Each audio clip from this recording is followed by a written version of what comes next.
Hello, welcome. This is to the Joy Stevens channel, and today we have an exciting interview with Joe Swenson, and he is going to be talking to us about remote viewing. Now, some of you maybe never heard about remote viewing, so those of you need to sit back, open your minds, relax, and he is going to blow your mind. Thank you, Joe. We're going to put this over to you. Want to introduce yourself? Oh, and Joe is a vet, and he was in the Air Force, and you should check out some of their other interviews that we have done on this channel. The last one, which is about the layers of security, what he was involved in, and why he had a 50-year NDA that he has now passed the 50-year NDA. So he is now able to speak. He usually does sort of keep it to what information has already come out in one capacity or another, because his information is just that high level. So let's just pass it over to you now, Joe. Okay, I'm going to share my screen here. And of course, I have to check because of my eyesight to make sure I'm hitting the right buttons when I do this. You know, old age kind of creeps up on you sometimes. Okay, today I'm talking about remote viewing, the Gateway experience, and the Montauk project. I also included as a secret, which I did on the other one. And what these are not the classifications that the military gives you. These are just the classifications that I have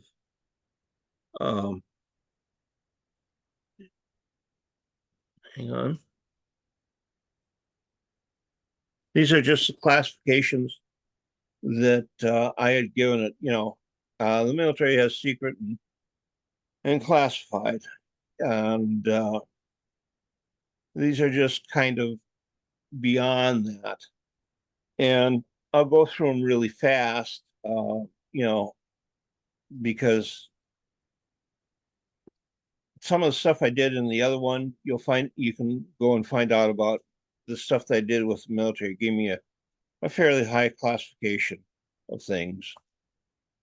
Top secret, these are usually where all your black projects are.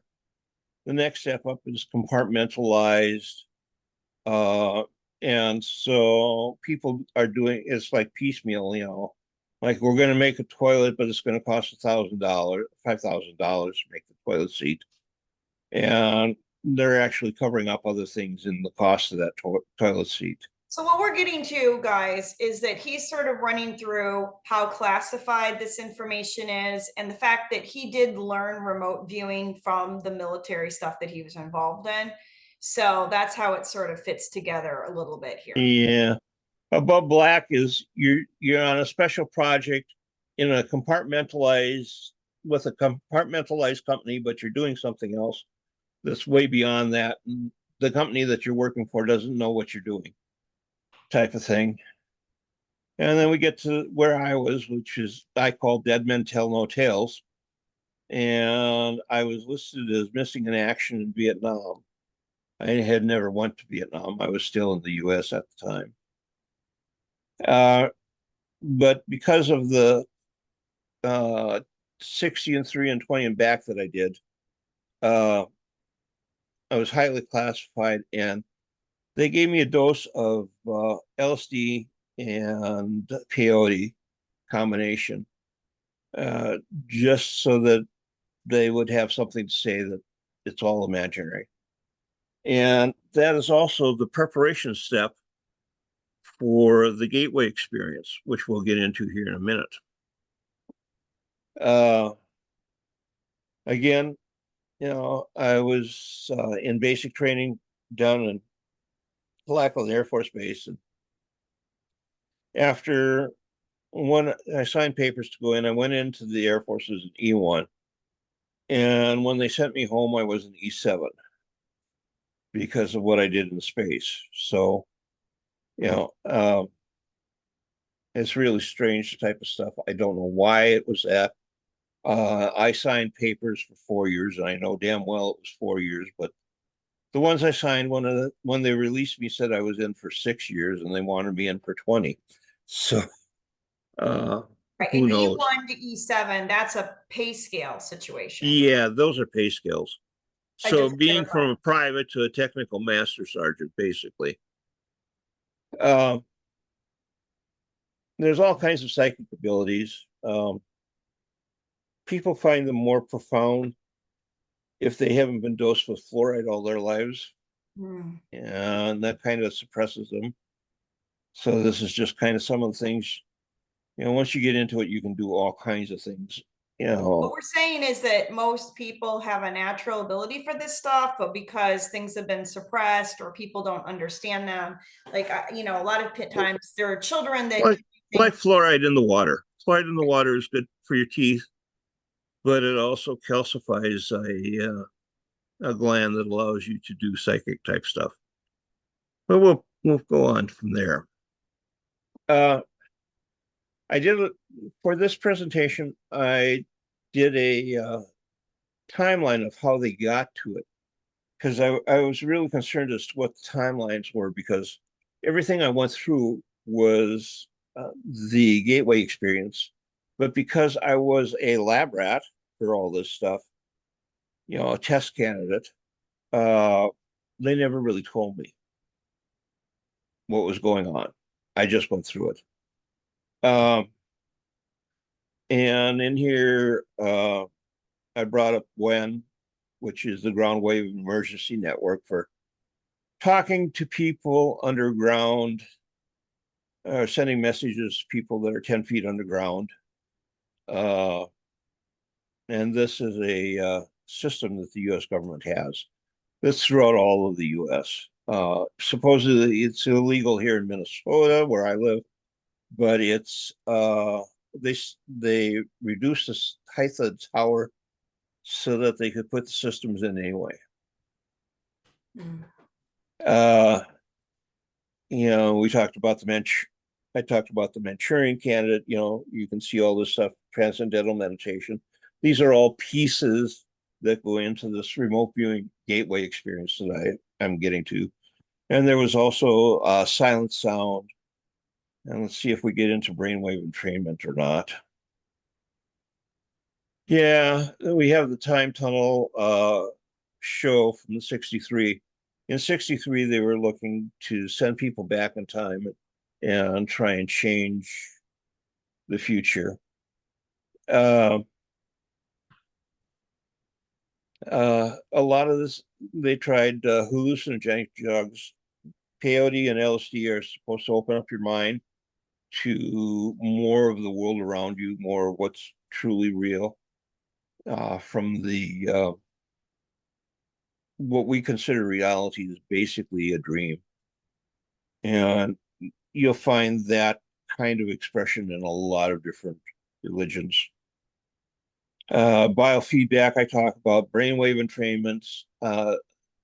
Hemispheric synchronization is where they synchronize both hemispheres of your brain. And, the book Transcendental Meditation came out in 63. Russell Targ and Hal Puthoff were behind uh, the SRI method for remote viewing, which I'll cover here a little bit. And the more you do it, the more accurate you'll get, usually, providing you get feedback on how accurate you're doing. yeah. The Monroe Institute was a big one in creating the tapes to set people up for doing this stuff. And they use brainwave entrainment, hypnosis, and a number of other things to get this thing to work for people. And most of the tapes that they made were based on research in 58 when they came out in 71. Oopsie, I think I went back. There we go. SRI remote viewing game is, a guessing game. Play 20 questions to see what, here's a black box. Can you see what's inside of it type of thing? And, what travels faster than light? That's thought. What allows you to go through to the past, see the future? Again, thought. Uh, what allows you to see documents in a safe that's locked? Thought. What allows you to teleport? Thought. What allows you to heal remotely? Thought. What allows you to kill or disable remotely? Again, thought. Uh, you're stronger than you think you are. Thought is always the answer for all of these things. Uh, remote viewing verification. The Russell tag and Hall put-off methods for SRI had Ingo Swan, excuse me, as a remote viewer, and he did extremely well. But the military considered him a threat because he was part of Dianetics religion, Scientology, and so we don't know what happened, but he ended up dying. They didn't think he could keep a secret, and he died very unexpectedly.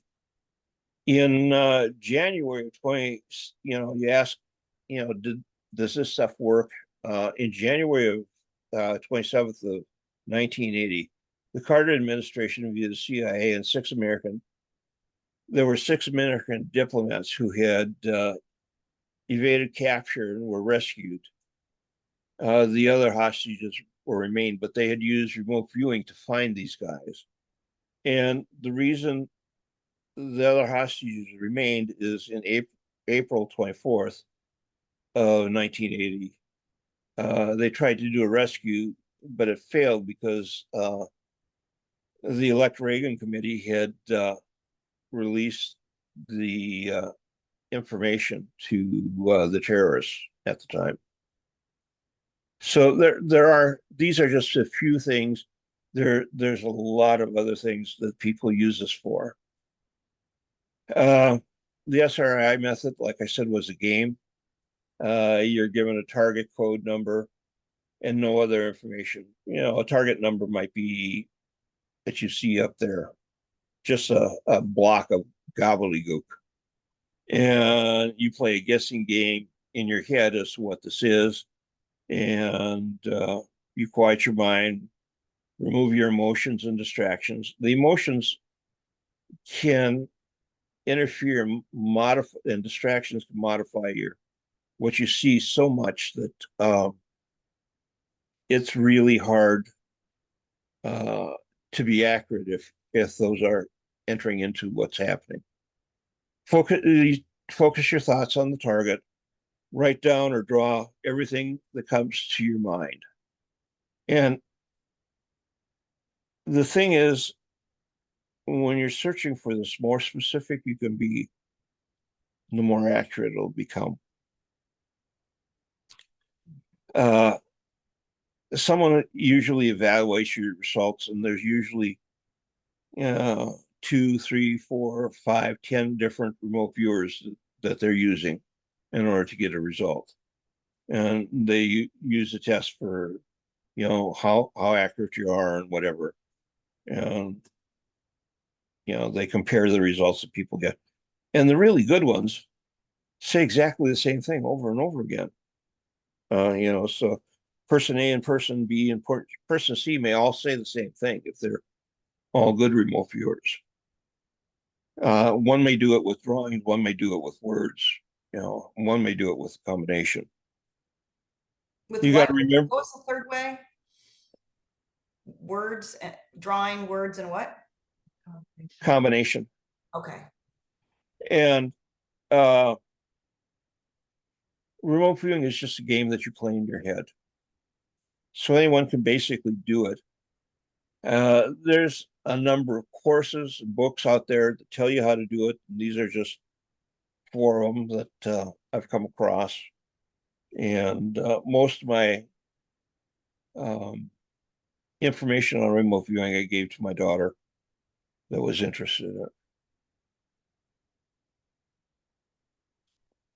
What's in it for you? If you can find answers to your questions, if you are properly trained, you can also work with a good group. You work with a good group, you've got and you can keep secrets, you can easily make hundreds of thousands of dollars a year. You can influence people, you can influence governments, and you can influence weather. And I try not to do that anymore. The weather was a fun one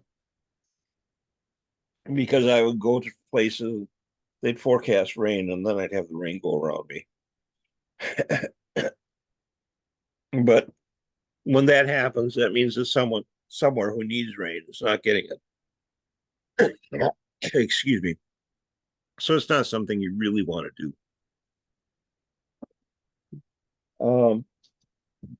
The challenges of the SRI method of remote viewing, not everyone can do it. Good days and bad days. The accuracy of the viewing, reliability, verification, keeping viewing secret. The more people you tell, type of thing. The health of the viewer. Oftentimes, the person who's viewing loses their health uh, to some degree or another. Um, Methods not under control. When you work with the government, they want everything under control. So either the military, the CIA, the NSA, the FBI, law enforcement, politicians, religion, or secret societies, they all want the control. And that's one of the things you run into with any of this type of stuff. Uh, a new remote viewing method was developed by Hal Puthoff. It's called the Gateway Experience. And Hal Puthoff was in charge of a lot of projects during the late 60s and into the 80s. He was kind of the guy who over the research physicist who oversaw everything, or engineer, or whatever you want to call him.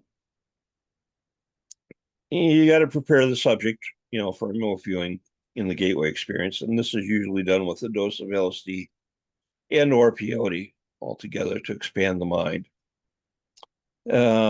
They use Monroe tapes with brainwave entrainment to allow you to hit and sustain certain mental um, protocols, shall we say. Uh, Meditation and force and focus training. They recommend transcendental meditation. I didn't really like that. I went to a course on transcendental meditation. It was an introductory, and they said if you're really good, you could go and form clouds. By the time you pay tens of thousands of dollars to take all these courses, and so I went out. There was another guy there, and I said, "Wow, what do you want that cloud to be?" And he said, "I want a sailboat." So we turned one into a sailboat. And I said, "What do you want the next one to be?" Mickey Mouse. We turned a Mickey Mouse head up there, and that type of stuff. Again, it's a game playing with stuff like that. And I decided not to spend the money on that, but I did want to research it a little bit further, and I went into Silva mind control and did some of those practices. And I did also go into hypnocybernetics and worked a lot with self-hypnosis. Uh, Test the ability. They want you to be able to separate the hemispheres of your brain. And so what they did for testing for me is they hooked up galvanic skin response sensors, GSR sensors. One sensor to these two fingers on this hand, and one to these two fingers on this hand. And I had to play Pong with myself. Pong was a new thing out. I think we played it on an Apple computer. And it took me a minute or two I had to sit perfectly still in my chair, like I'm sitting here now, but and not move. And then I had to play Pong with myself by just watching the screen. A controller and a subject. to remote view is typically how they do this experiment. So when I was remote viewing the Montauk project, I had a controller who flew in from Montauk Island for my session. And my session was in Minneapolis, and I lived at the time in Moorhead. So I drive down for the session. And the controller asks, when you're under, the controller asks questions and takes notes type of deal. So it's fairly straightforward and it's kind of strange. But I underwent some of the training for the Gateway experience before the Montauk. In 72, June of 72, I was given the LSD and peyote. And I did have flashbacks for a number of years because of it. Uh, they did the Monroe tapes in 72, and they continued doing them through about 78 with me. Uh, August of 72 was when I started training in the Gateway experience in earnest.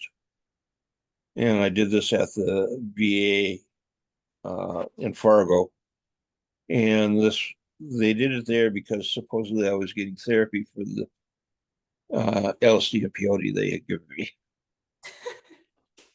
They wanted to do thorazine therapy to begin with, and my mom was a chemical dependency counselor at the time, and she said, "No way in hell are you giving my son any of that shit."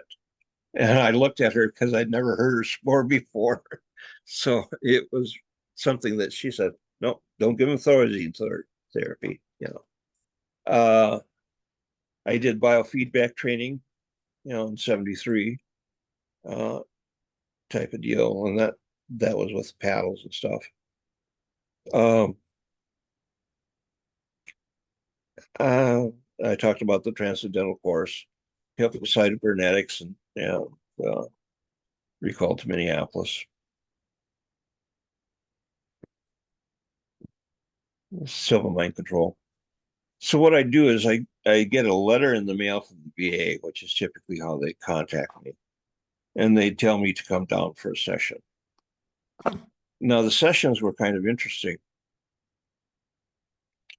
During the sessions, I figured out what was going on, but in order to control this better uh, during the Montauk experiments, what they did is they used a jumping radar, similar to what our weather radar is today.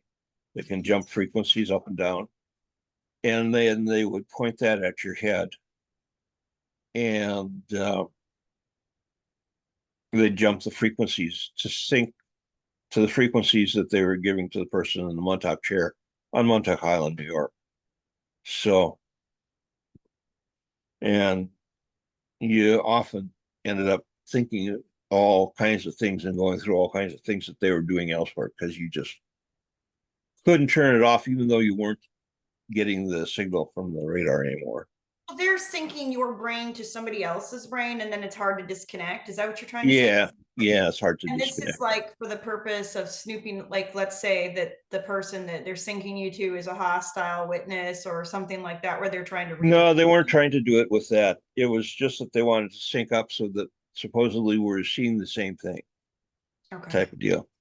You know, Montauk, uh, the Montauk project uh, was in 1983, and they were looking to change the timelines. Uh, and they're using remote viewers to look at different timelines, alternative timelines. And they were at first looking for a timeline where someone by the name of George Bush was the um,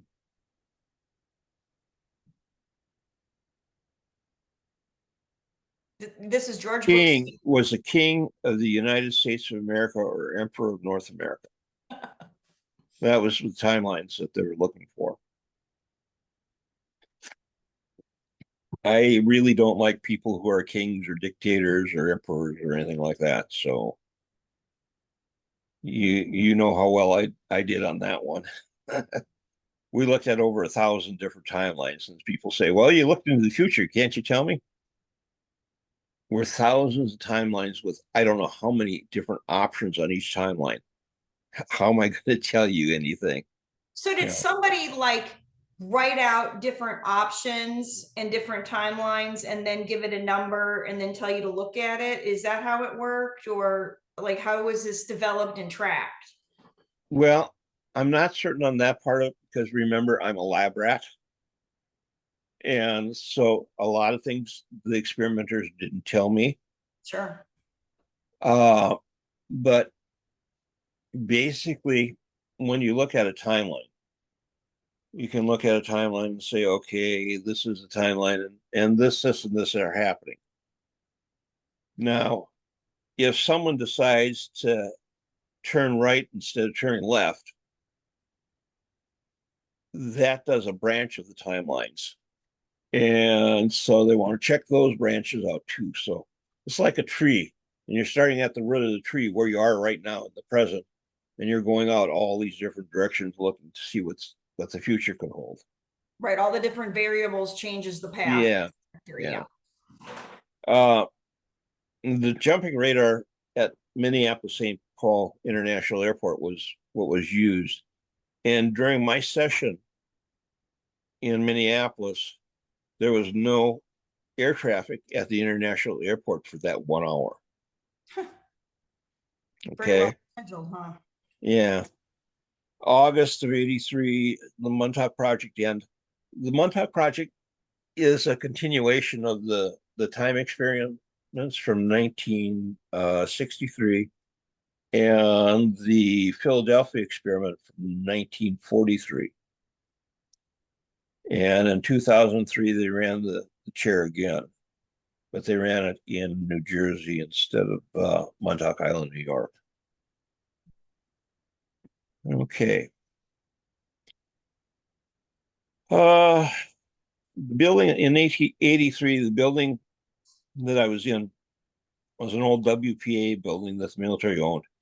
And it was between Highway 55 and the Mississippi River. The MSC flights stopped during my sessions, which I found out one day when my controller uh, didn't catch the flight out, and so my meeting was canceled after I'd gotten there. And I just sat around and there was no traffic at the airport, and I went, "Oh, okay, I understand now." So were they afraid that you were going to interfere with like the equipment or the equipment was going to interfere with you or what was the concern there? Why were we orchestrating that? Uh, no, they weren't concerned about anything. That she just had something else come up where she couldn't make the flight. And Saying why are they they making it so that there's no traffic when you're there in your session? oh, why there's no traffic? Because they had to use the radar and lock it down on me Oh, in the so there's only building one where I radar. was. Okay. Yeah, they couldn't change. They didn't have multiple systems that they could run at the same time. I'm sure they fixed that problem by now. I'm sure they have too. And with the radar, weather radar that they have, if it gets too close to the ground, they can trigger these mental states in people too.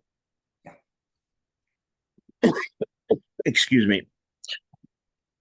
The room I was in was up on the third floor of this building, and it was set up like you set up a stage for actors and actresses.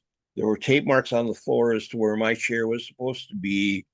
There were tape marks on the floor for where the desk was that my controller was to be sitting at. On the desk, there was a tape rectangle where the cassette tape recorder was to be. And there was a tape square where her rolling chair could be without interfering with the beams. And there were tape marks on the wall for hanging of the pictures that they wanted up there. And I'm just going like, oh my God, this is a set. It's easy to see. Uh, I couldn't figure out why they wanted it as a set. Every time I went up there, it's the same measurements and everything. And they had to calculate, intensity and this, that, and the other thing before they could do it. So anyway, uh, the first session I had an RF headache, like when I'd been over the road repairing computers, I would get hit with RF from beams from patrol cars and stuff like that, handheld radars, and I get a headache like this if I same type of thing. Because you're Yeah, very sensitive. What do you attribute your very sensitive nature to for your brain? Like I know I had encephalitis as a kid, and especially when I was young, when the weather was going to change and it got low pressure, I'd get a headache, because my brain. yeah, a lot of people get that depending on different things. Yeah. For me, it probably had something to do with all of the electronics work that I had been doing and how I was just really sensitive. I mean, I grew up in the Moorhead area, and I could listen to the rock radio station without having a radio on. Wow, that's amazing. So I tell the kids in class, "Oh yeah, what we'd be working on doing something on stage or whatever," and I said they'd have a radio there. Hey, change it over to this frequency. They're playing this song, and I want to hear it again. Did that You have know, anything to do with the metal in your teeth? yeah, I think it was probably had to do with all the feelings and stuff I had. But anyway, um, uh, one of the things I ran into was a lot of night terrors from things we saw with the Montauk Project, and I had night terrors from what I did in the Air Force. But they all started coming back because of the Montauk Project, and it was uh, it wasn't until just this last Labor Day, we were up visiting friends in Canada, and I finally got to see the Netflix Stranger Things, and I'm going like, yeah, I've seen those. Those are part of my night terrors. The monsters that they had on there, and that type of stuff. Um, you know, it got to the point after, during August, whenever they turned the machine on out on Montauk Island, New York, Yeah. I would sense that they turned it on. And they tried turning on at other times for other things to control this, that, or the other thing. And I'd pick up on that too. In 2003, they tried to run it again. And I'll get to that in a minute. I talked about all the timelines in the King George scenario that we were looking for. Uh, there's non-humanoid intelligences out there, and that was one of the things we ran into. Those were our nightmare type things. Uh, we could view astronauts. Yeah, one of the remote viewings we did was following a pair of astronauts in spacesuits with two headlights, one on each side up here, and they're walking through an underground complex on Mars. The Some of the stuff that they did with the equipment is when they were testing it, one of the guys was thinking of a wormhole Yeah. between Earth and Mars, and they captured that, and they used they captured it with an IBM 360 computer, which was pretty state of the art at the time, and they captured it with three different angles, for helms or coils, so they could very adjust it very precisely. And the data that they captured then was uh, they went through a Pascal program, and it could display on a computer screen. And so they captured this, and then they figured out that they could replay this into a different set of Helmholtz coils, what they recorded, Okay. and it would create physically the whatever the person was thinking about. So, like, if you thought about a chair, it would create a chair. And if you thought about it very hard, precise, and it was real to you in your mind, it would end up being real so that they could reach in to where it was being reproduced and pull it out, and they had a chair. In space with like a 3D printer or something? Not a 3D printer. This would be what you might call a replicator, is a whole lot closer to Okay. it. Okay. Um, the astronauts were exploring this underground base on Mars. Next time I viewed it through, everyone was working in shirt sleeves, and they had atmosphere in there, and they weren't spacesuits anymore. Uh, Oopsie, sorry. When you're dealing with the environment of space and their elements and the things that they have out there, um, how reliant are they on us, the Earth, for different resources? It depends on the level they're experiencing. I kind of got into that a little bit with the other one. Okay. Um, yeah, I had a kill on site order when I did my 60 and 3 for any reptilians. And one of the last sessions, I wanted to see what was at the base there, and I started, instead of letting her let the controller control where I was going, I just took over and I said, no, I'm going to see what's going on over there. And I saw where there were uh, trying to break the kids. And I saw that there was this underground labyrinth. And in this underground labyrinth, they had a reptilian in there. And I had a kill on site order for my 60 and 3. And I didn't know how I was going to kill the reptilian because I had no viewing. So we created, I, with the help of some others, created an energy beast and, like a minotaur, and released it to rampage through the maze because, it was a maze, right? Minotaur would be good. Okay. My takeaway on remote viewings: psychic teleportation is possible without technology to take you to places where you've been. That was also part of my 16-3. You can psychologically implant thoughts into other beings' minds. You can read other minds. You can psychically repair or destroy electronic circuits, which is kind of interesting. Thoughts can kill or heal. They can do either or. I prefer to stick with the heal, but that doesn't mean I can't do the other.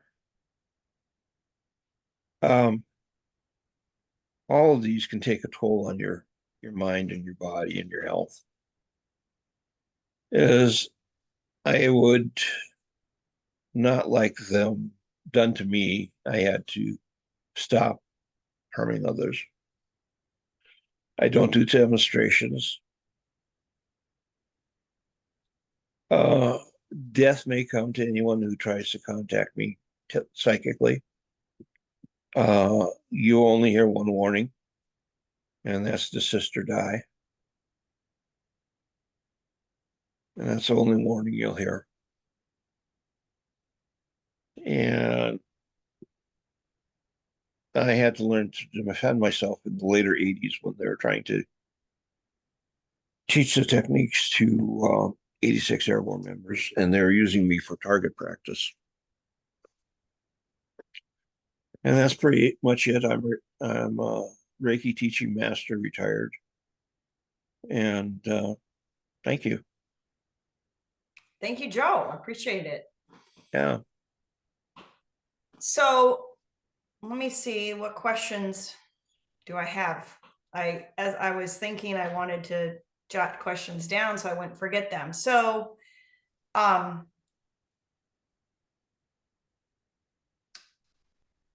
with the reptilians, do they come in different colors? And sometimes do they hide as humans or present as humans?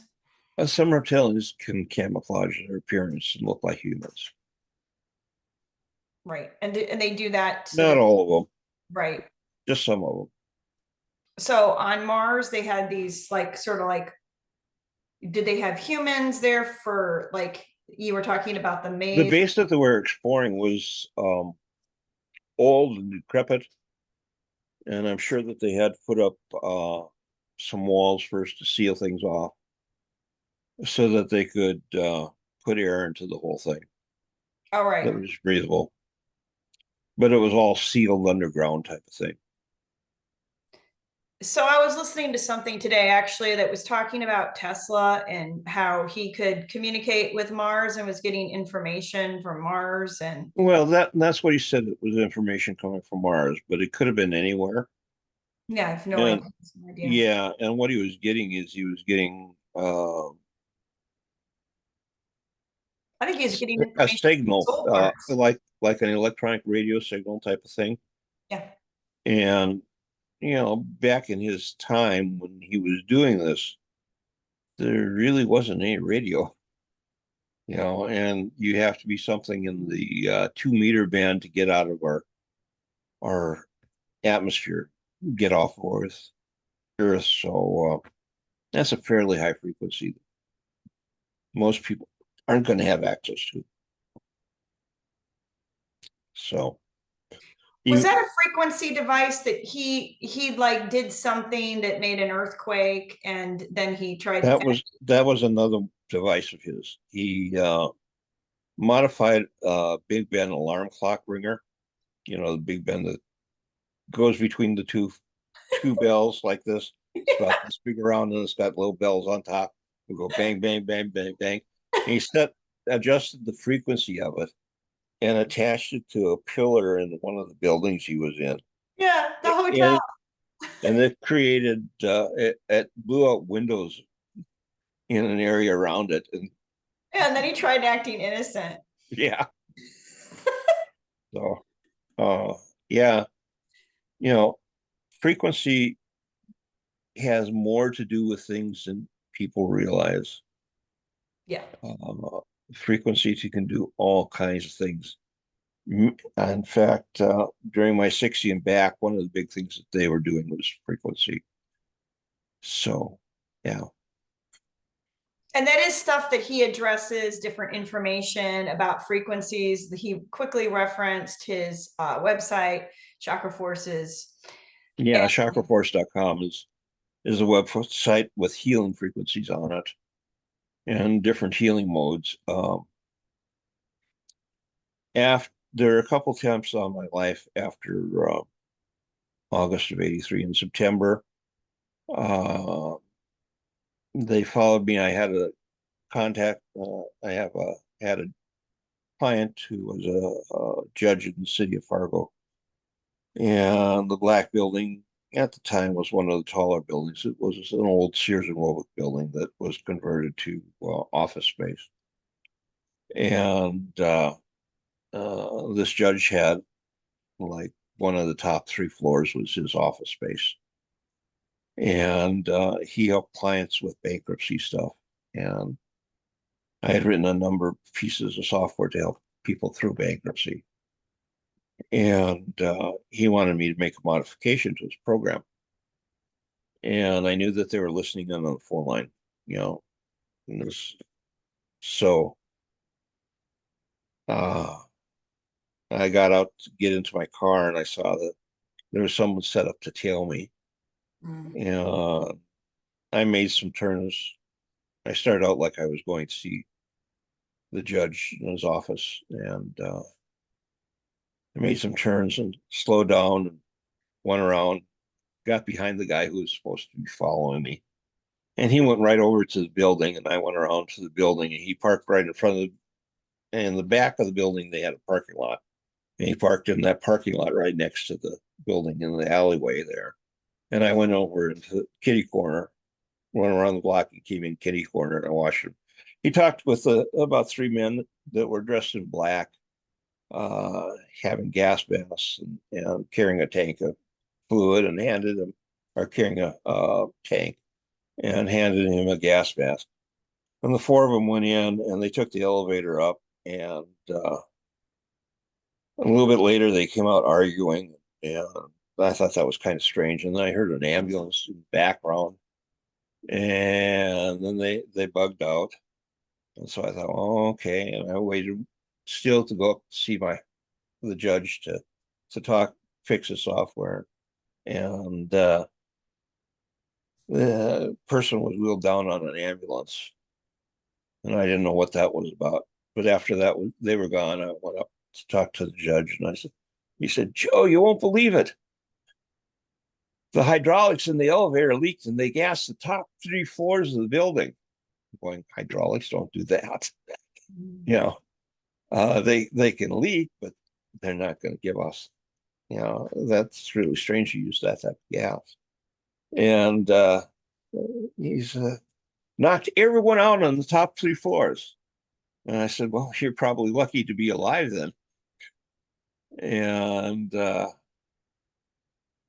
said, yeah, even one gal who's pregnant had to go to take the ambulance down to be checked out by the hospital from us. And so I just kind of logged that away. And I thought that was really nice of Tom to tell me that about that, what they did Right. there. The next one was when they actually hit me. And I had been looking at different scenarios uh, after that first one in September, and different things that were being planned as to what they were going to do. And it worked out that the best option I had was allowing them to hit me, uh, that I could survive, because most of the options they had wouldn't have me surviving.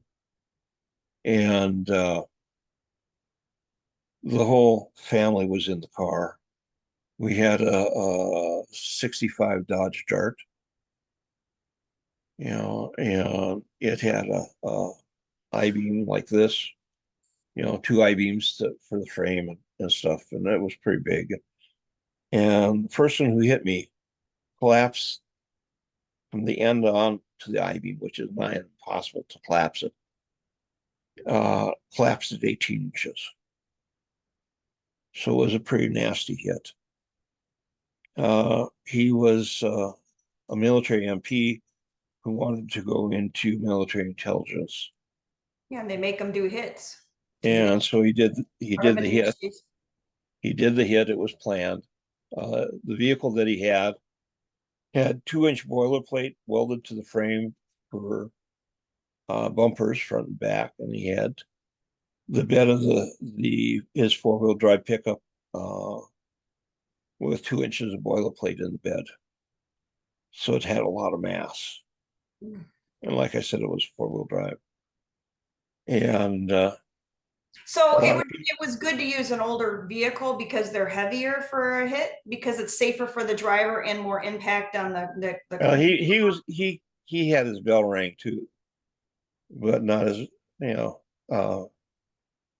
the damage to me from the auto accident is I had 2 fractured vertebrae in my neck. I had 7 herniations in my neck, 5 herniations in my thorax or chest, and 4 herniations in my lumbar region. I'm sorry, Joe. So that created a lot of health problems because of that. Blocks your energy flow, Oh yeah, yeah. among other things, obviously. Among other things. Uh, and so, you know, the health problems that I have, if you look at the spinal cord and where the damage was and where the nerve roots come out to control your pancreas and your kidneys and your lungs and your heart and all that stuff, yeah, that's right there. So that was all taken out. So that was the best option out of all the options that I had in the different timelines that were available to me.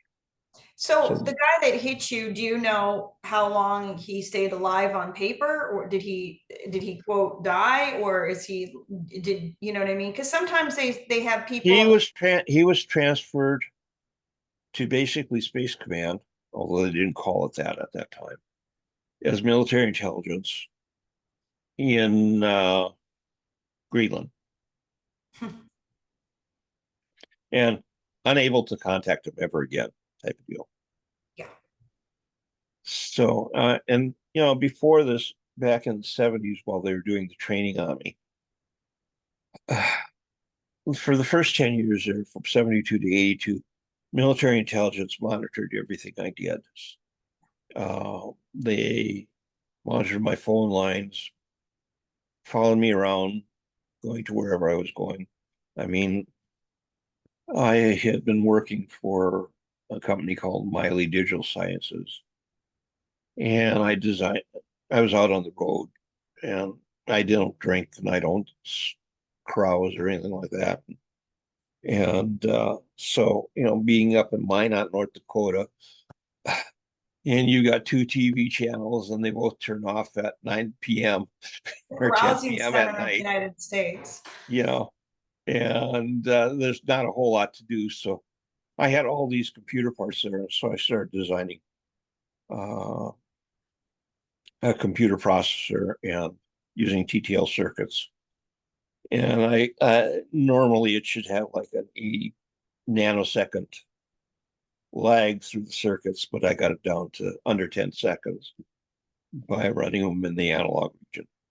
So I had done this, and then I went back for additional training because they're trying to get this new machine out, and they couldn't figure out how to get it to work and whatever. I said, "Well, this is the one I made. It's only an 8-bit, but it was something for me to play with." And I, in my diagram, I didn't put the pull-up resistors in there that made it all work, but I had the rest of the circuitry there. And so a little bit later, I get this machine out in my chair. Well, I've done this, right? And I think I was in Bismarck next, and I'm in a hotel, Super 8 hotel. I preferred those to most of them. And two guys knock at my door. One is from RCA, and the other's from the Navy. And they had a, RCA, the agency? huh? The agency? RCA is Radio Corporation of America, Okay. and the Navy is the U.S. Navy. And they presented me with a job offer to design high-end computers for them in Massachusetts, Boston area. And I said, well, I have to talk to my wife. Give me a week, right? So a week later, I'm somewhere else. I don't remember where it was. Maybe Dickinson, North Dakota, you know, and again, out in the middle of nowhere. And they show up at the door. Did you make up your mind? And I said, yeah, we're going to turn you down, you know, and okay. But I had been listening to these guys picking up my phone all the time. And I'd tell people who I was talking to, oh, yeah, they're monitoring my phone again, because I could hear them. Oh, they just turned the tape recorder on. Oh, they hung up their monitor and they're listening through the tape recorder now. And it just really unnerved them. So in 82, one of them arranged a double blind meeting for me to see whether I was psychic or not. I said, no, I could hear the frequency change in the uh, Yeah, the in the static. line. The Huh? static. Sometimes it's static, correct? Especially with the Yeah, sometimes it's static, but it's all kinds of things depending on the equipment being used. And he didn't buy that. That's how come I got into the Montauk project because they figured I was psychic because I was too accurate on the stuff for them. Right. But for me, it was just a game I was playing. Well, I guess that's the attitude you kind of have to have when you're being messed Yeah. with at that level. I guess what the game has changed, and I think one of the things that interests me is like, what people need to understand when they're listening to Joe is some of this stuff that he's explaining to us, happened 30 years ago, 40 years ago, 50 years ago, 20 years ago. This stuff is not new. And so if this is what the capacity was then, now it's like so much more like complicated. Remember, I said in '63 Yeah. they're sending people back in time Yes. to try and change the timeline, Yeah. but the timeline had already been set, so they can't change it. Is that what they determined? Yeah. So then they wanted to change the future timeline. In 2003, they were looking Oh for yeah, a they were couple trying to change the past. You can't do that. So now we're trying to change the the future. future. And in 2003, when they were running the equipment, they were, instead of taking someone from this timeline and putting them into the other one. Hmm? They would take someone from this timeline and put them into another timeline in hoping the timelines would bend to that, but it didn't do that. And so in 2003, instead of changing the timeline by moving someone around like that, they just killed someone off, and that would take that thread out of the weave So they were to change. taking a person that exists in this timeline and like splitting part of their soul and putting them somewhere else. How are we putting somebody in another timeline? I'm not. They weren't taking a soul out. Remember, I told you about them being able to uh, do a portal Yeah. between Earth and Mars. You could also do that portal thing between one timeline and another. Okay. And so they're taking these kids, they were making them into Manchurian candidates, basically, and then they were putting them into these other timelines. And what were they telling these kids and the parents? Nothing. They were telling them you're The special. care the kids were abducted off the streets of New York Island in the city of Montauk. So they were just abductees. Well, what about if what about taking a kid and cloning them, and then using the clone of them, and then kind of being able to monitor both things? I don't think humans are at that stage yet. The Caucasian aliens I was stationed with in my 60 and 3 were at that stage, but I don't think humans are at that stage yet. They're getting close, but they're not quite there yet, from what I can tell. I mean, they did Dolly the sheep, so I know that they're getting close, but that's after 83. That's more recent. And so, that's something you have to consider about that. As far as taking the soul out, I'm not sure if they're doing that or if they're just cloning. Yeah, but I hear Uh, that the clones don't really work so good, like if they don't have at least some soul involved. yeah, yeah. Uh, and sometimes, People had a lot to say about Hillary when she's going like this. well, it's um, like I say, I don't think they've cloned humans per se, like you think they have. They've done experiments where they've done where they've taken DNA out and implanted into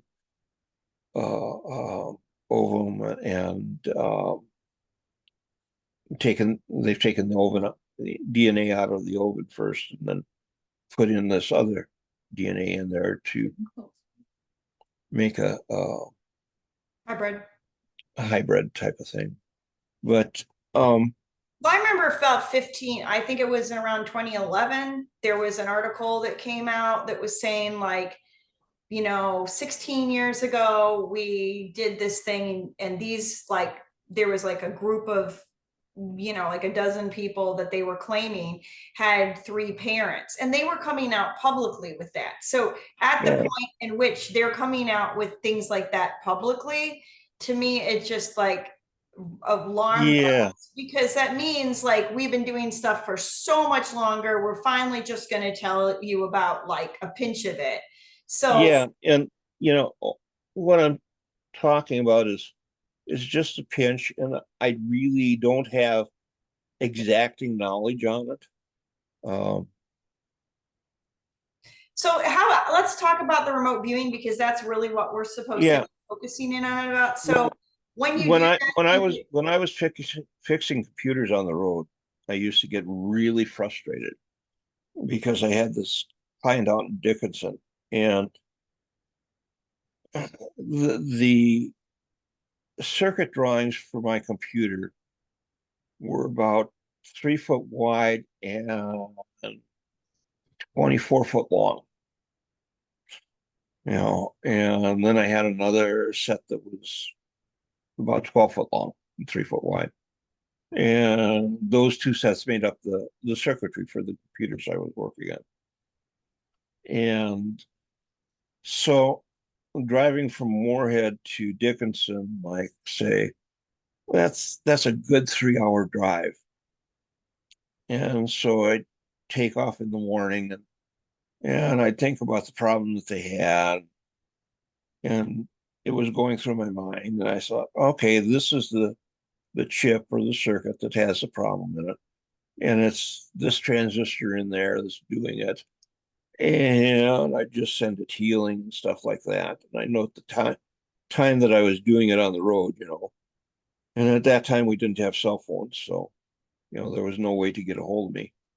And how do you get there and said, if we could have gotten a hold of you, we would have told you it started working again at such and such a time. And I was going, oh, okay.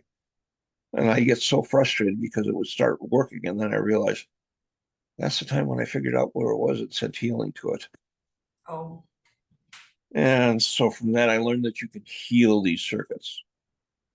You can also make them, the other flip side of that is you can destroy the circuits too. right. So, Is uh, this scalar energy is what, and how does that fit into what you're saying at all, if it does?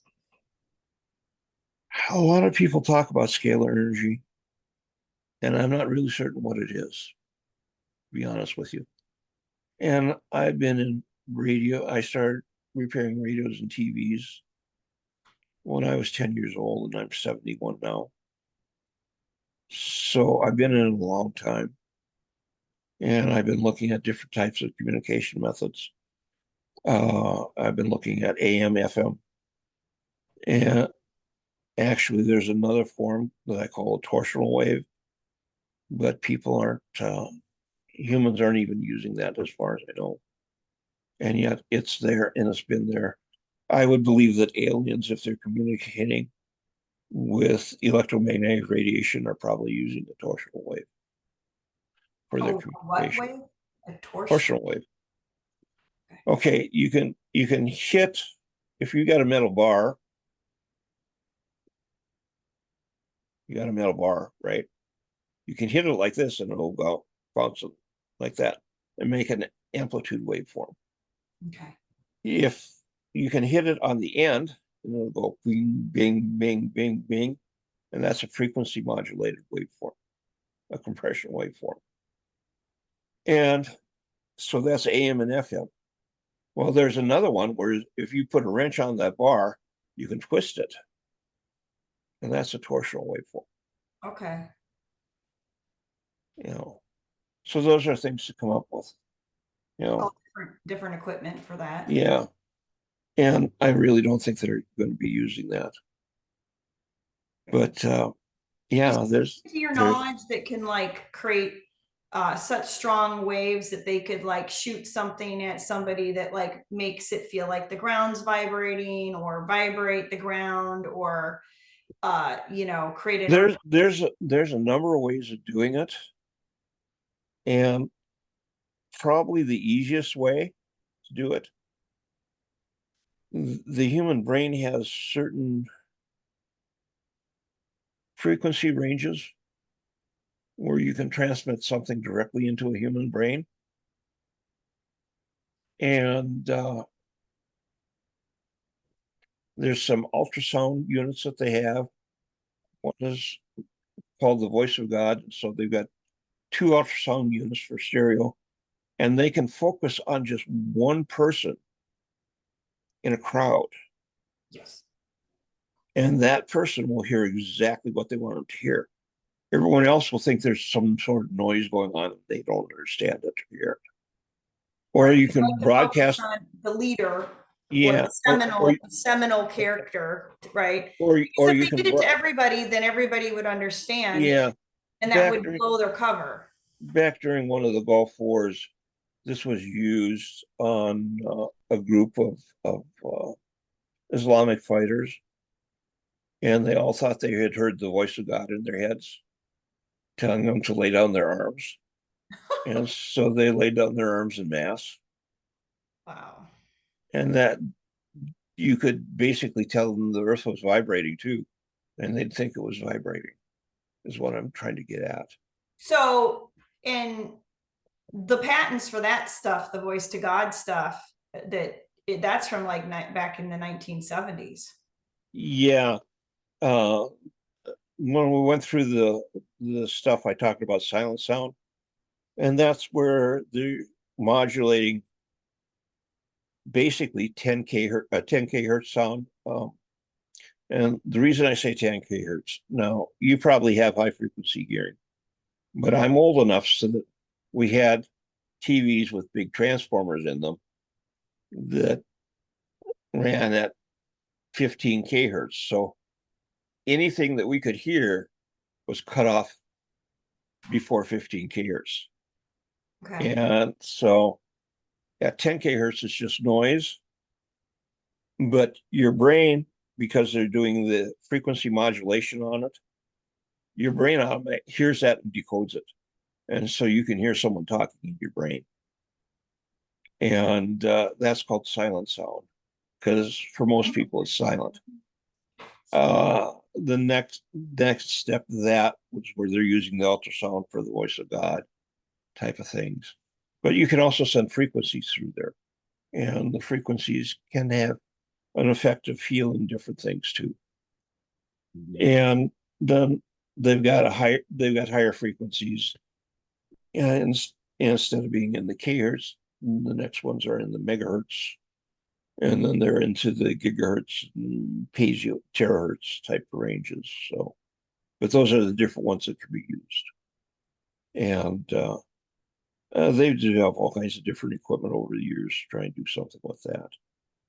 Uh, HARP was where they're trying to modulate the atmosphere, but you can also, yeah, to kind of control the weather and stuff like that. But those frequencies aren't really good. There's a range of frequencies from 325 to 425 kilohertz that provide kill frequencies for bacteria and viruses and most human parasites. And the Earth naturally, if you tap into a ley line, you'll find that the ley line nodal points will resonate with these frequencies, and the Earth's frequencies will sweep back and forth. In the later 70s, I did some experiments on power from the air.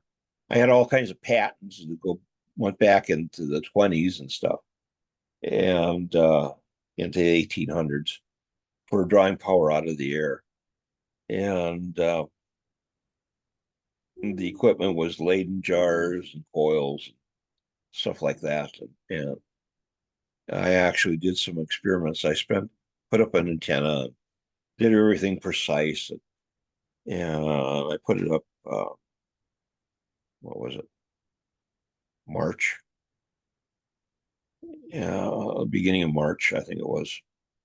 And I had ground coils and I had all my test equipment there to look at the waveform and to measure the frequency and to measure the voltage and all this stuff because I wanted to see what we could do. And the 1st of April, it quit working. Hmm. And I've been monitoring for a whole month, and I knew that the center frequency was 375 kHz, and it swept from 325 to 425, you know, and I couldn't figure out why it stopped. So I went through and I checked all my equipment to make sure everything was good. All my test equipment was good. All my circuitry was good. And I get outside to look at the antenna I had. Hmm. The previous fall, our neighbor had cut off all of the trees along our fence line with Oh, him so that there were no limbs hanging over our lot line because he knew I like to experiment with different things like solar energy and whatever. okay. And what had happened is those trees had grown over 6 feet Wow. to reach my Oh, antenna wire. because of your frequency, they grew faster and then it started to disrupt your whole system. They latched on, they all grew branches that latched onto the wire that I had out there for my antenna and shorted it out. Oh my goodness. And so later, that year, the end of May, I had talked with a soil microbiologist out at Detroit Lakes, Minnesota. And he had found the nodal points in the ground, and he was working off of Victor Schauenberger's book, Living Water, about, you know, feeding these nodal points so that you could get better crop growth and stuff like that. And so he had balanced his whole soil across everything to 375 kHz, which is the center frequency. And then he did all his planting, and he had a garden that was 33 by 66. And that's important because you'll get a nodal point every 33 feet on an XY grid, north, south, east, west type of thing. There it is, 33. And so, you know, he put this up. This was the end of May. He had seedlings in the ground. And the first he said, well, how can we intensify the field? And I thought, acupuncture, what do we have for acupuncture? Well, I'm going to replumb my house. I've got some 3/4 inch 10-foot copper pipe over there. Why not use those? And so we acupunctured the null points we could get at. The insects that were feeding off the seedlings rose up in mass and dispersed. The It was actually cooler standing out in that field in the hot sun than it was standing under the shade of a tree, which was really bizarre. Huh. Interesting. And And this is due to putting the copper down in the ground? this is due to putting the copper over the nodal points. And, the copper, the 10-foot tubes go down about, what, 6 inches? 6 inches. And that's where most of the nodal points are, is that far down. And so I left after doing that, and we talked about different things in Schauenberger's book, and he had an original copy out of Great Britain, one of the first publications of it, first edition type of thing, and I photocopied it so I could read it because it wasn't available in the U.S. at the time, and he had just picked it up on a trip over there, and then he calls me up July 1st and says, "You ruined my cash crop." I'm going, "I'm sorry. I don't know what I did to ruin your cash crop. I'm sorry." And I said, "Are the rods still up?" And he said, "No, I took them down." Okay. You got to come out and help me harvest. Now, this is July 1st, right? And I'm going, "Jim, your corn is only going to be knee high by the 4th of July. What do you mean come out and help you harvest? I'll come out August, September, no problem. You got to come out and help me harvest today. we finally got after a who's on first type of thing. And so I got out there. His cash crop was Indian corn. Okay. Indian corn is about yay big around, and it's about 6 to 8 inches long, you know. And the Indian corn that he had was about 18 inches long and about 3 inches in diameter. He had companion planted with the corn carrots, and the carrots were supposed to be 6 inches long Right. so that they'd fit in the mason jars without it having to do much prep work on them, right? And then they could be sealed, vacuum sealed, and stored. And well, his carrots were the same size as the corn. Hmm. He had heads of lettuce. You know, iceberg lettuce heads are about yay big, right? No, these were the size of basketballs. He had heads of cabbage the same size. He had more tomatoes, peas, beans, whatever, than he could make use of that year out of that So how garden. big were the tomatoes? Did it take like one tomato to make your entire meal for spaghetti? Years later, Jan and I did a garden, and my wife, Jan likes these little grape tomatoes. And I wanted a beefsteak. So we had one beefsteak and a couple of grape tomatoes there. And you know how big a box is for carrying paper, for printers and stuff like that. We would when we were harvesting mainly beefsteak tomatoes. The little ones grew beefsteak. So I don't know how that worked out, but they were big. And we were taking one of those boxes in about a week, every week. Hmm. Our she also liked My wife also liked the little round radishes, Yeah. for a radish sandwich. And our radishes were like that big around. So that was big. The neighborhood kids wanted to plant some sunflower seeds, and so they had gotten some confectionery sunflower seeds. And they're only supposed to grow to 6 foot high. The plants are. And they're supposed to have 6 inch heads on them. And the confectionery sunflower seeds that year grew 12 to 14 foot tall with heads that were 12 to 14 inches in diameter.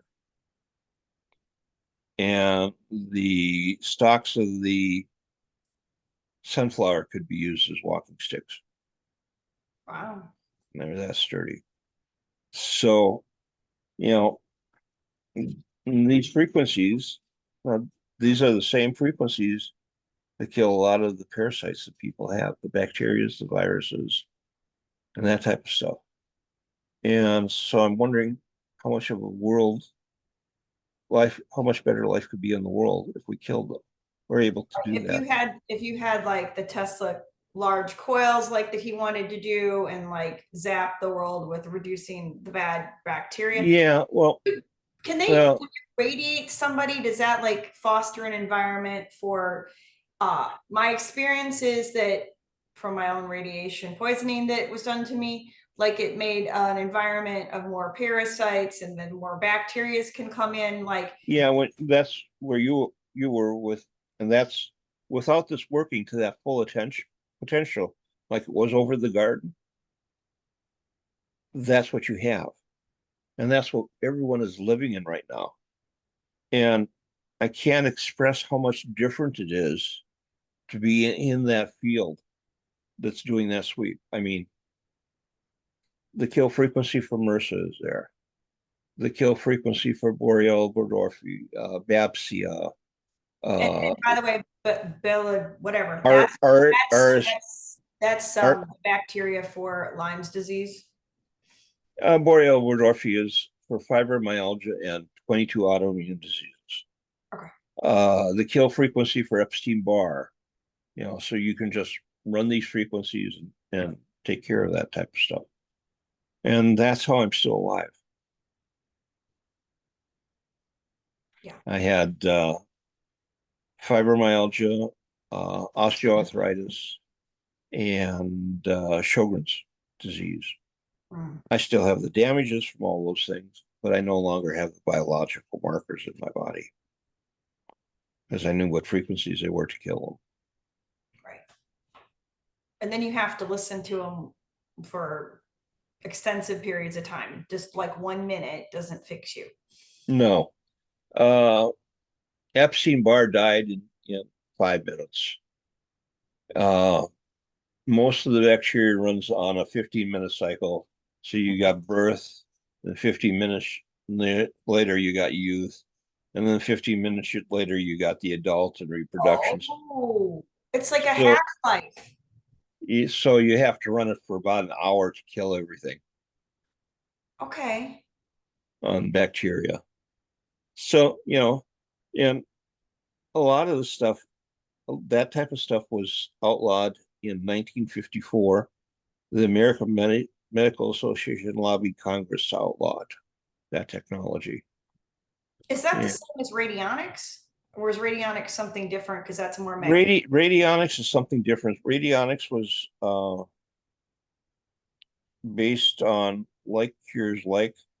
And so what Tesla did for radionics is he had a set of parallel resonance circuits and a set of series resonance circuits. Oh, we are going to say that we are not Yeah, prescribing any kind of medical treatment. no, no, This is no, just I'm scientific. not. I But know. This is he just scientific data Tesla, for the yeah, test. This is just uh, talking.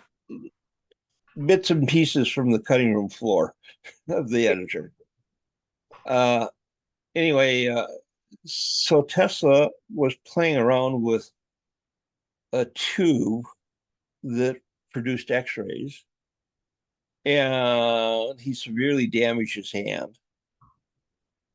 And he used this device of these different cascading, series resonance, parallel resonance. He found, okay, what's the frequency of this running on one? They said set the other ones to that and treated himself with that so it would drain all that excess energy off.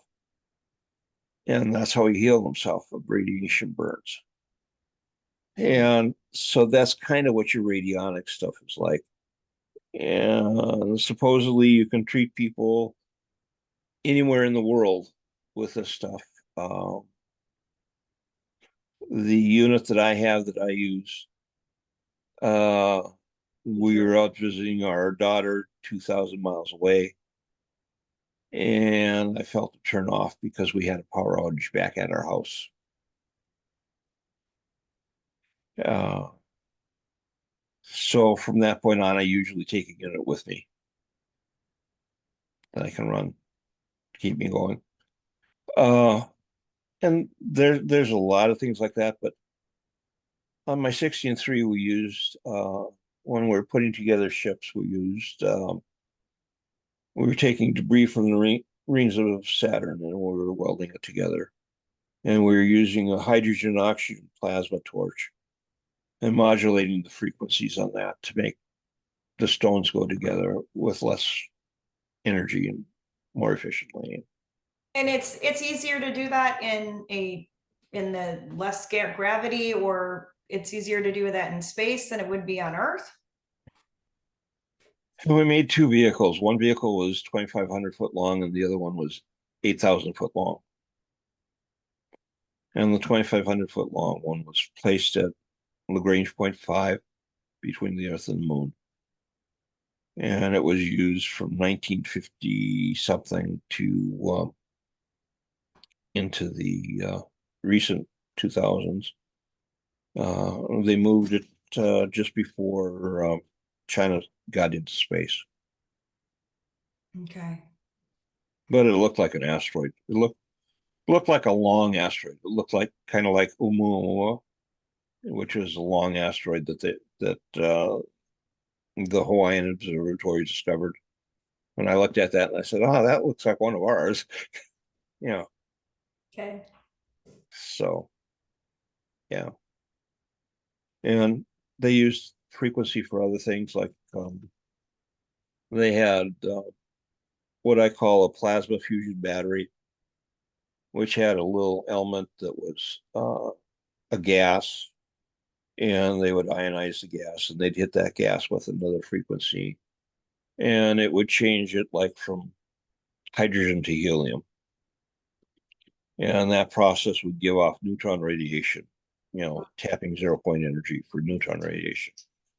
And then they had a series of shields that would convert that neutron radiation into electricity. Okay.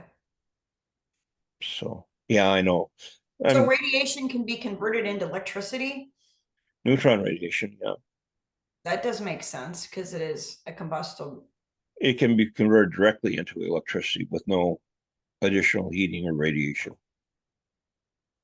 And that's AC electricity or DC or both?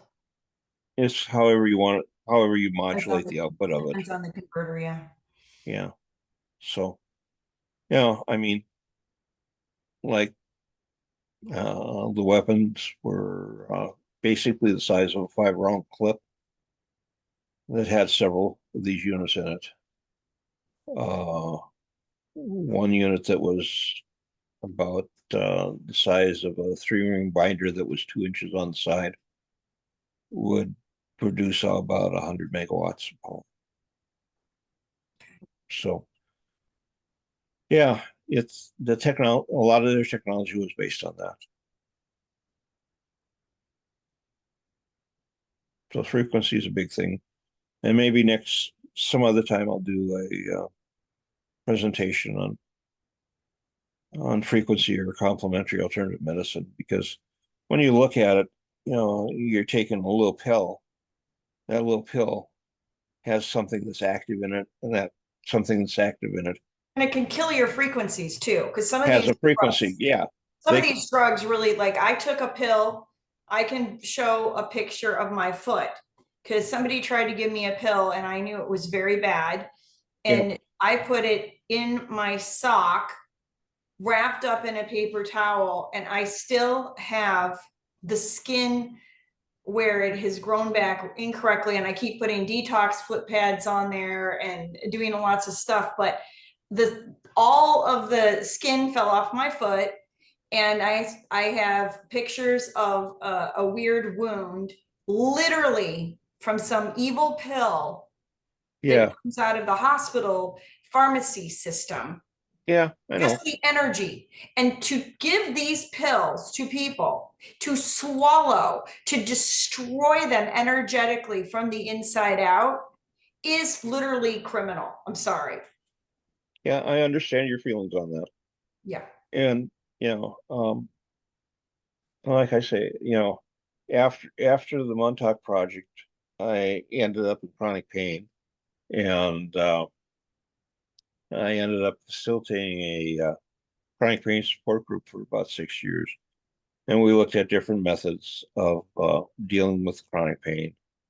And a lot of times the medications Yeah, that they hurt your intestines and I mean, everything, your liver, your gallbladder, yeah, a lot of times the medications the doctors were giving us were really bad for us. And so we looked at other methods. We looked at things like Tai Chi. We looked at uh, uh, raw vegetable juices.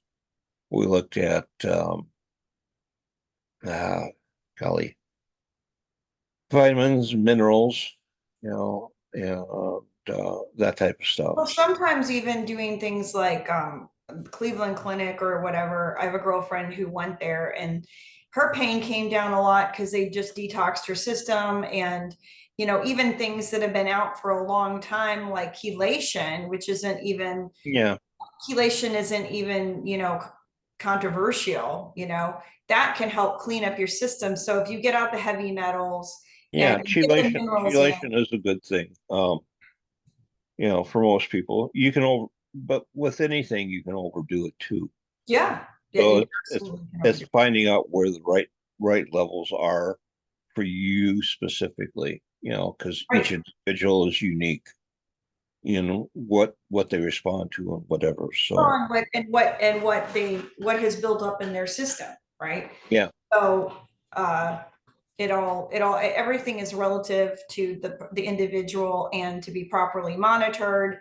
And we are still not giving any kind of advice. So we're just saying that chelation is something Yeah, you can go to the hospital yeah. or clinics and Well, one of the things we found that worked with most people for the chronic pain was something called reflexology.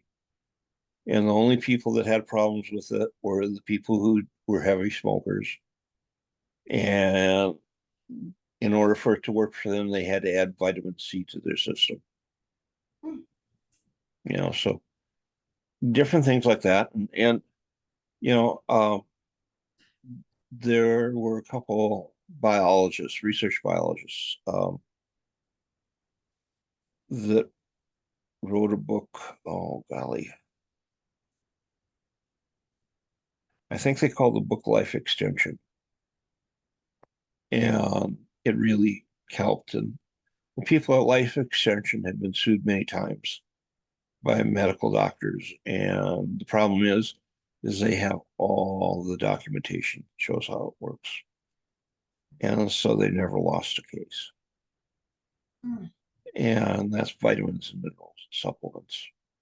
Yeah, well, you got to build back with something. Your body Oh will do. yeah, yeah.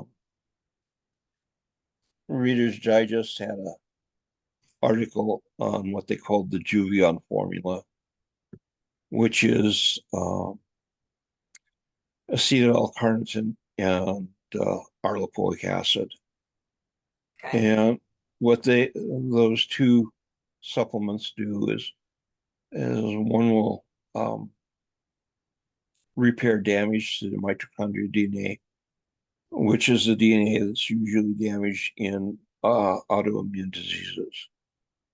And the other one will take the debris from that repair out and move it out of your system, like uh, a super vitamin C type of thing, Mhm. you know. And you can use other things like uh, I've used boswellia and curcumin. And the boswellia will modulate your um, intestines for your immune system, and the curcumin will help stop your body from attacking uh, injuries like osteoporosis creates. Sure. And tart cherry extract has been used since the 1500s for gout, which is basically a type of arthritis. Right. So would And the Medsonic resonance machine, would that work with gout? that probably would. I don't know whether it's specifically designed for that. All of these things have specific, unique frequencies. And, a lot of the homeopathic was based on like cures like Now, what type. would happen if I took the frequency, like let's say 528 and 963, and played them both at the same time? Is that a good or a bad idea? That's a bad idea. You want to use unique frequencies unless you got degrees in music therapy and harmonics and all that stuff. You don't want to play more than one frequency at a time. Yeah, because on my phone, that there's this online, you can put in the hertz and you can Yeah. set it well, and then somehow you can have multiple windows open at the same time, and you can by mistake or on purpose like play multiple times with the two different frequencies. And I had that going on once, and I was like, debating, like, am I doing, a two for one, Yeah. or is that a bad idea? Yeah. Yeah.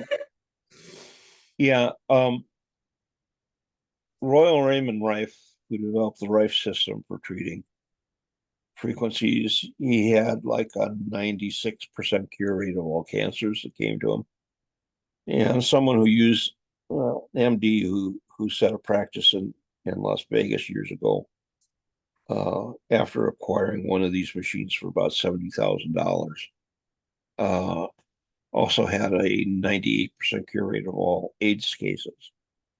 Yeah. And you know the Rife was not even interested in using frequencies to kill, but his specialty was microscopes, and he wanted to look inside a cell and see the inside. Today we call these dark field microscopes, but uh, anyway, he got the brilliant idea of he could use one frequency of light, because light is, as we see it, is a broad spectrum of light. But by using one frequency, by putting a gel on his light, he could get one frequency out, and he could use that frequency and target inside the cell to see what was Right. there. And the gel kind of mimics the cell itself, so it kind of The, helps. no, the gel is like a stage gel for coloring lights. Okay. Oh, And, and then when he decided to use the frequency stuff that he did, he had the brilliant idea of using a neon bulb, basically, as a dummy load for his transmitter.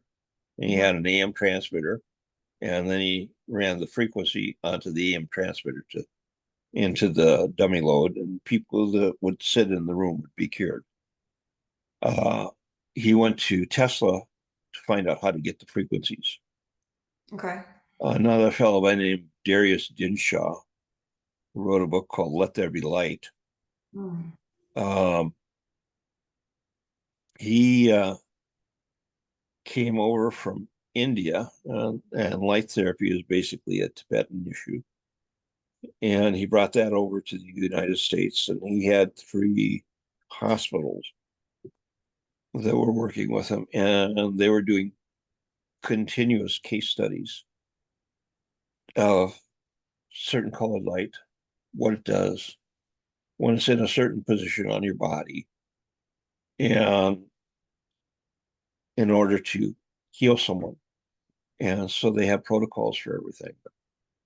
And that's a fascinating book to read too. I wonder if you wore certain colors, if that would facilitate different kind of healing things, like, or, Well, the fact that we now have here I'm wearing a blue shirt, sure, and this blue shirt, we see it as blue because it's reflecting all the blue. And that's why we see it as blue, if you right. know what I mean. So, you know, so blue is not coming in, but you need all the colors, in order to come in. And So Legion, if you need the color blue for your system, then you shouldn't wear the color blue. yeah, if you need it. For me, it's just something I wear all the time. I wear it because I want to be calm.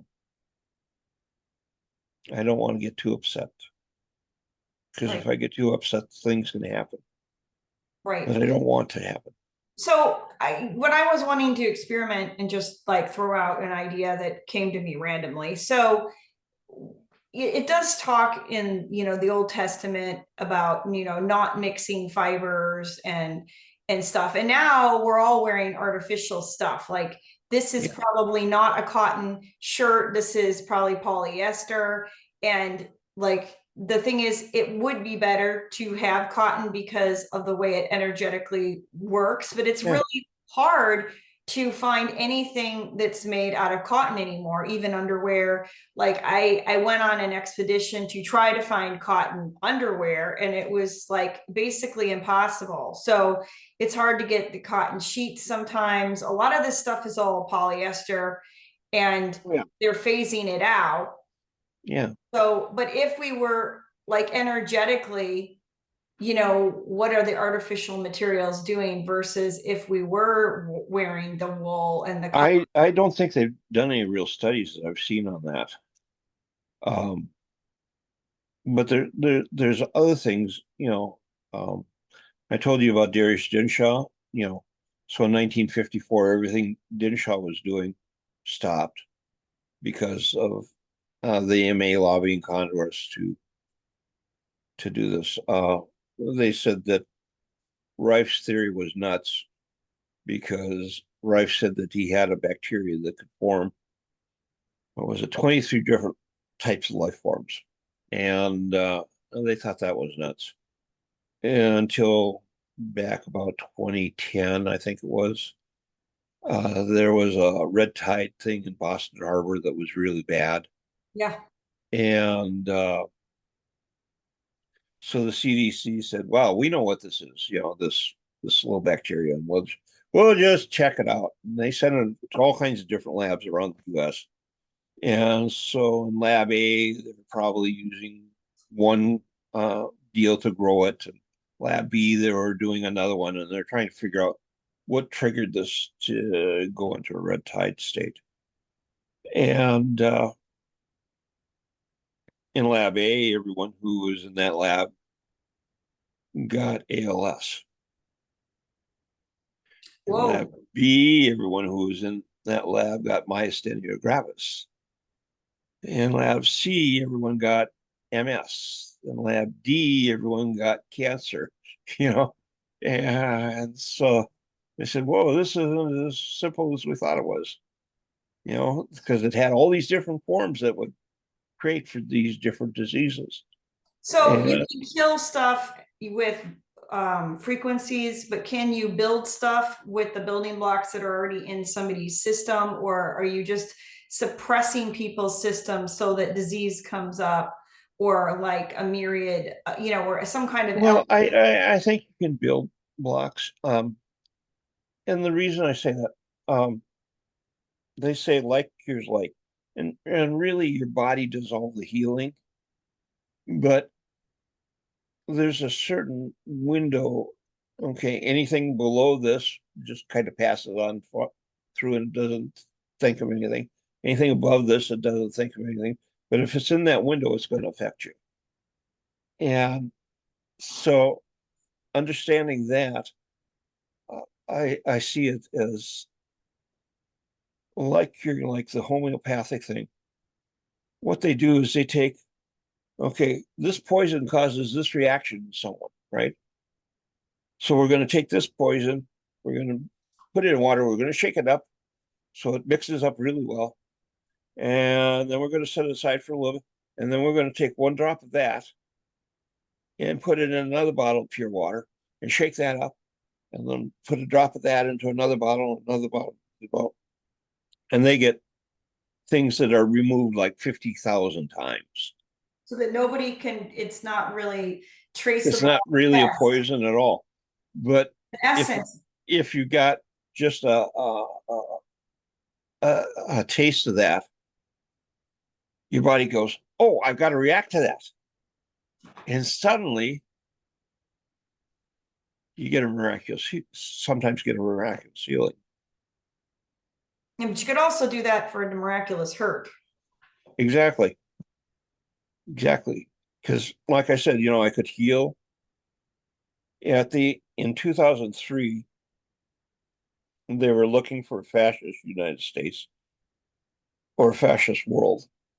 That's what they were searching for.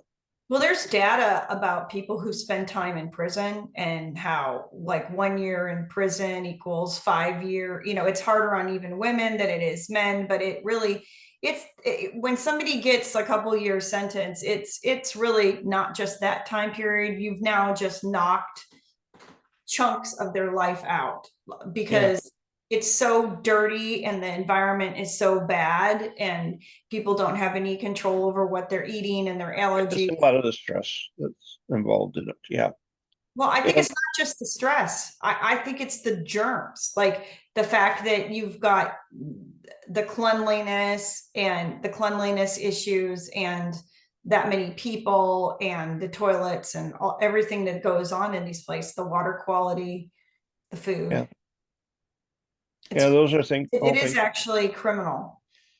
And Yeah, it should be accounted for when you're putting somebody in there. Like, one of the things that I was on a water resources task force for the city of Moorhead for a while, and we looked into using hydrogen peroxide to purify the water. And the setup that we had originally got produced too much hydrogen peroxide, so it didn't work really well. But when we were doing the study, they had taken this out to the LA area and started treating the water out there with hydrogen peroxide. And doctor visits dropped 50%. I was under the understanding that that was ozonization that they use, which has a Yeah, half that's what it is. right of 22 minutes. And I actually did a bunch of research of that in my 20s and was a consultant for Whirlpool. Um, and I signed off on a bunch of my ideas and gave them to them back in the 90s. But I also went and visited a professor, and the other problem with using the ozonization for, like, you talked about Massachusetts, their water system is so old, like the pipes, it takes X many days for the water to get from the plant to, like, the point of use, that it, like, for them it doesn't really work because the half-life no longer, like, covers the Yeah, the I cleaning up of understand. the water. I And understand. in that case, I know, but I'm just saying it for the viewers. They don't have any idea what we're talking about. But because it's the extra O, actually, the extra oxygen molecule, because it's an unstable, it's an extra O, and after a while you run out of the extra O. But if you inject that into the system, I guess we aren't going to say what it can do, but I know that Michael Jordan, no, Michael Magic Johnson, whatever, he went to out of the country and did that for the AIDS. And I also was privy to seeing some surgeries in my 20s, home, like a homemade video quality uh, documentation of injecting ozonated water into tumors, and they literally, like, oozed green because, like, certain things that start with a C, like, function almost like a plant cell manifested itself in the human body. That's my way of describing it. Like, you will not find one medical person that will Well, in a book that way. But if you add, with the if it chronic lives pain, off, if plants live off of carbon, yeah, with the chronic pain, oxygen would is its waste product. yeah, with chronic pain, I checked into oxygen ozone therapy, Yes. and it was originally recommended by one of the Mayo brothers, so that was back in the 18 something or other, and they thought that it would cure a lot of diseases. Well, so I tried it. The problem with it is you get some food grade ozone and you take one drop and you put it into a gallon of water. And if that water sits for too long, you can't take it because it's all ozone. And it's really bad. So you got to be really careful on everything. And they didn't really follow through with any of prescriptions or whatever So as that's the to trouble with how to those use it. ozoned. That's the problem with the ozone air machines, is you can too You can much get too ozone. much of it and it Yeah. can cause more problems than it helps. Well, I bought a machine and it was only like $35 on Amazon in the last year and a half. And Uh-huh. it they said it was to remove odors. And I think it was, I don't know exactly what it was, but I'm not going to misspeak right now. I kind of know, but I thought, well, I could just run it a little bit, help my oxygen level, it'll help this problem that I'm having. I was trying to, handle my issues from multiple levels, including that. And it really was too strong. Like, it just, Yeah. even just to have it on for like a minute or two in the room was like, it was, Getting one that has the right level is really hard. yeah. And Regulation on this stuff is not easy. And then I had maybe I had Legionnaires or something that I had gotten contracted from an office that I rented in Hollywood back in the 90s. And I lucked out. I mean, Yeshua must have really directed me because I was really sick. I was coughing and throwing up, and I happened to be I'm trying to think of where that was in Los Angeles. It was not that far from one of the major agencies that my friend worked at. And I had happened to come in and, and was walking around town in a high-end area, and they had a whole place set up just for people that were leaving the country and to get medical treatment and give a certain thing. In to go to different countries was what they specialized in. But since people traveled so much, there was this little ozonator ionizer that was the size of a very large pager. And I actually understood things enough in my 20s, believe it or not, to purchase one and wore it around my neck and while I slept, and cleared up my coughing problem. yeah, but all of this type of technology currently is illegal in the US from a medical standpoint. So medical doctors cannot recommend This this. was being sold to clean up your air in the airplane, like Yeah, for a personal air. personal Yeah, air I know. device. Yeah, I know. cost about $100 at the Yeah, time. I know. I know. And I've had one of those too. I've had a number of things. We usually use an ionic filtering system in the house in order to keep things down. So yeah, I know about these things. And uh there was a chiropractor, forensic chiropractor. I had never heard of forensic chiropractor before, but she studied dead bodies and the different diseases that they had and the different parasites that they had. And her name was Hulda Clark. And she wrote a book called The Cure for All Diseases. I don't know whether you can find it anymore, but you can find copies of it online. And in there, she talks about she started out with just a simple oscillator to see what frequency would kill something, from a little Radio Shack kit. And she ended up doing more thorough studies with a Hewlett Packard uh, frequency spectrum analyzer in order to find the frequency range. She'd do a culture, and then she'd find the frequency range of that culture, and then she'd find the kill frequency of it. Hmm. And so she wrote that book. That one's pretty good. I really have enjoyed finding that and using it. The problem is she'll tell the bacteria, but she doesn't in the virus and the worm or whatever parasite she's talking about, and a mold or whatever. And she'll tell the frequency range and the kill frequencies. But she doesn't tell what these causes. What are the symptoms of having this one? What are the symptoms of having that one? And so you really have to go through uh, the medical data that's out there on the web, WebMD, Mayo Clinic, Cleveland Clinic, whatever, and see what you can find.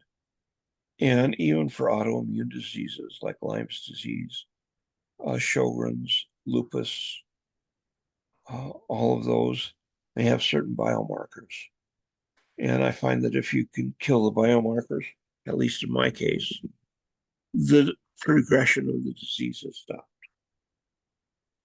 And I'm getting kind of tired and dry throat here. Well, thank you. We've had a good long session, Joe, and I thank you Yeah, so much for enlightening us with yeah, frequencies and remote viewing information and filling in more data on the space issue. And I Yeah. encourage anyone to go onto my channel and to listen to our previous interview. If you found this interesting, it'll make more sense in contextual to what we've just said today. We've thrown a lot of ideas out there, and that's the whole point. Is sometimes, you know, it's important for me to ask questions that I might know the answer to, or for Joe to explain things again and again, because it needs to just get into our psyche and understand things on a deeper level, and so that we all can just creatively come up with new solutions for our problems in the future, so we can all have a healthy, wealthier existence. And by wealth, it doesn't necessarily mean money. It just means like um, just just being able to enjoy your existence on this planet and appreciate our bodies as the temples that they are for Yeshua. So I just want to thank you, Joe and Jan and everyone, for being here, and blessings to all of you. Yep. And thank you so much, Joe. Take care. Thank you. Bye-bye.